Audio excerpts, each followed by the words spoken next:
Hello, this is Pavel Ryzhov. I'm an application scientist with applied photophysics. In this short video, I will demonstrate how to replace drive syringes for SX20 stop-flow spectrometer. Drive syringes are an essential component of stop-flow instrument and require careful handling for optimal performance. However, occasional removal for either maintenance or replacement may be necessary. Syringe removal is done like this. First, make sure that there is no residual liquid in the drive syringes by pushing them upwards with the drive valves in a load position.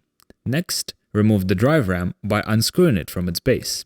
Placing hands on the individual syringe and unscrewing it allows to remove it from the bottom. Care should be taken when removing syringes through the grommets. Syringes are typically removed for cleaning, especially if you observe some dirt or particulates during your experimental run. Removing the plunger and washing the inside of syringe with water and ethanol can be very helpful in this case.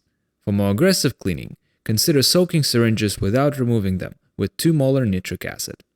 Alternatively, if you're interested in asymmetric mixing applications for your stop-flow instrument, different volume syringes would be required. In that case, syringes would need to be replaced and a tie bar for appropriate pressure distribution installed.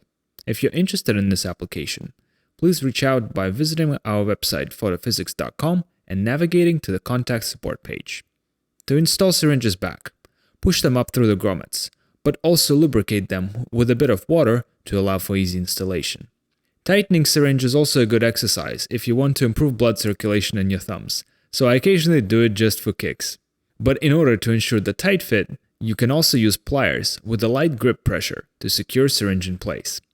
After installing the ram and filling syringes with water, it's a good idea to test for leaks. Just set up the following experimental template, making sure the pressure hold checkbox is ticked, and press acquire. If everything is done correctly, you should observe regular syringe behavior and no apparent leaks. Thank you for your attention, and we hope this brief tutorial was helpful. Please visit our website photophysics.com to learn more about our SX20 stop-flow spectrometer as well as other products and services, and get in touch with our customer support team should you need any further assistance.